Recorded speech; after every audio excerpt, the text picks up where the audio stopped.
आप देख रहे हैं न्यूज़ 9 भारत, रखिए आपको सबसे आगे। नमस्कार, आप देख रहे हैं न्यूज़ 9 भारत। मैं हूं आपके साथ अंजलि। देश और दुनिया की तमाम अहम खबरों पर आइए डालते हैं एक नजर। खबर गाजीपुर से है, जहां डिप्टी सीएम केशव मौर्य ने दौरा किया। अपने दौरे के तहत डिप्टी केशव मौर्य जखनिया के अली मदरा गांव पहुंचे, जहां केशव मौर्य ने विभिन्न सड़क परियोजनाओं का शिलान्यास लोकार्पण किया। उन्होंने 68 करोड़ की परियोजनाओं का शिलान्यास लोकार्पण भी किया। इस मौके पर केशव मौर्य ने एक जनसभा को भी संबोधित किया। उन्होंने कहा कि जिसने खराब सड़क बनाई है उसके खिलाफ कठोर कार्रवाई होगी, जबकि जिसने खराब सड़कें बनवाई होगी उसके खिलाफ भी कड़ी कार्रवाई की जाएगी। उन्होंने दावा किया कि 2022 में गाजीपुर की सभी विधानसभा सीटों पर कमल खिलेगा। उन्होंने कहा कि अब अपराध करने वाला जेल में रहेगा या यूपी के बाहर रहेगा। केशव मौर्य ने कहा कि यूपी का विकास और उत्थान करने में जुटी हुई है। उन्होंने दावा किया कि बीजेपी 300 से ज्यादा सीट 2022 के विधानसभा चुनाव में जीतेगी। केशव मौर्य ने कहा कि पीएम मोदी देश के गरीबों की खुशी के लिए काम कर रहे हैं।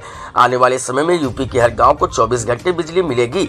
डिप्टी सीएम ने कहा कि 100 में से 60% वोट हमारा है, 40% में बंटवारा है, जबकि 40% बंटवारे में भी वोट हमारा है। उन्होंने कहा कि किसानों के नाम पर विपक्षी बीजेपी पर निशाना साध रहे थे, अब किसान आंदोलन खत्म हो चुका है। पीएम मोदी किसानियों के सच्चे हितैषी हैं। उन्होंने कहा कि गाजीपुर की सड़कें हाईवे की तरह बनाकर देंगे। डिप्टी सीएम ने कहा कि सरकार गाँव में घर घर तक पाइप से जल पहुंचा रही है। उन्होंने कहा कि 13 दिसंबर को विश्वनाथ कॉरिडोर शिव भक्तों को समर्पित होगा। इससे पूर्व डिप्टी सीएम केशव मौर्य ने हथियाराम मठ में दर्शन पूजन किया। मीडिया के सवालों का जवाब देते हुए कहा कि लाल टोपी वालों को जनता खुद आगामी विधानसभा चुनाव में खदेड़ देगी। उन्होंने कहा कि गुंडों, माफियाओं, अपराधियों के दम पर चुनाव जीतने वालों के मंसूबे पूरे नहीं होंगे। न्यूज़ 9 भारत के लिए महताब आलम की रिपोर्ट। ये गरीबों को धोखा देने वालों की विदाई हो चुकी है और मैं यह मानता हूँ कि 2022 सपा, बसपा, कांग्रेस और इनके तथाकथित जो छुड़भैये दल हैं उनके विदाई का वर्ष जनता साबित कर देगा। सर, ओम प्रकाश राजभर बोल रहे हैं कि आपका पार्टी में जो सम्मान होना चाहिए वो नहीं हो, अपने तरफ बुलाने का निमंत्रण। सम्मान क्या करें, मेरे सम्मान सर एक सवाल मंत्री जी और मैं कहना चाहता हूं। सर, सड़क को लेके एक सवाल, जो कर्नल शहीद एमएन राय हैं, उनके घर के सामने सड़क पानी जमा है और सड़क खराब है, उनकी माता जी रो के इसको बयां कर रही है। आपको मैं विश्वास दिला रहा हूँ कि कोई भी सड़क होगी इसी विधानसभा की, जहाँ की आप बता रहे हैं सदर विधानसभा, ये सदर विधानसभा, जो भी सड़कें होंगी जो हमारे ऐसे माननीय जो देश की सेवा करने वाले हैं उनके घर की है या कोई किसान के घर की, किसी गरीब और मजदूर के घर तक जाने वाली, गांव तक जाने वाली है हमारी प्राथमिकताओं में। और आप इस बात के साक्षी हो, 2017 के पहले के गाजीपुर और 2017 के बाद के गाजीपुर को ईमानदारी से जनता को दिखाइए। मैं दावे से कह सकता हूँ कि जितना काम हमारी सरकार ने 5 साल से कम समय में किया है, 15 साल में सपा बसपा ने उसका आधा चौथाई भी नहीं किया। डिप्टी सीएम साहब लाल टोपी और काली टोपी के बीच आके टिकी नहीं, कहीं नहीं है, सब कमल के फूल पर आके टिकी हुई है और लाल टोपी वालों को खदेड़ देने का काम करने की जनता ने ठान लिया है। क्योंकि 2014 में हारे, 17 में हारे ये लोग, 19 में हारे, लेकिन अभी भी इनको लगता है गुंडे अपराधियों के बल पर जीत जाएंगे। तो गुंडे अपराधियों का युग समाप्त हो गया है।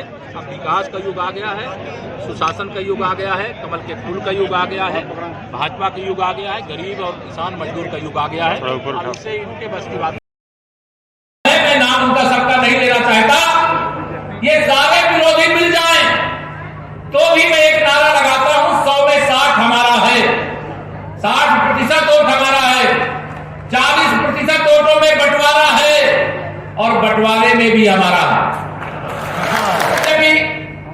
2 दिनों से एक बड़ी देश के लिए अच्छी खबर नहीं आ रही थी।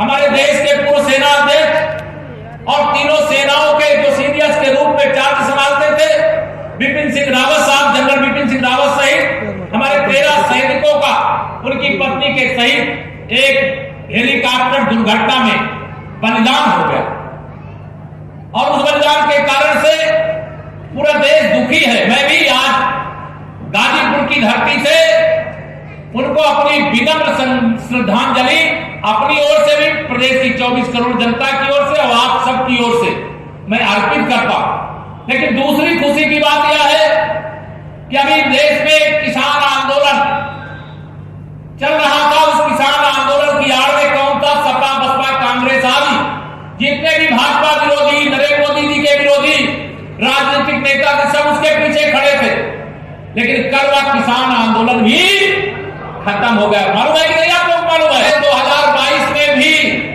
कोई गुंडों माफियाओं की सरकार आने वाली है क्या? भाजपा की सरकार ही आने वाली है। इसके अंदर बड़ी साजिशें चल रही हैं कि उत्तर प्रदेश में अगर ऐसे ही तमाम खबरों के लिए बने रहिए हमारे साथ न्यूज़ 9 भारत पर। अब चाहूंगी इजाजत, नमस्कार।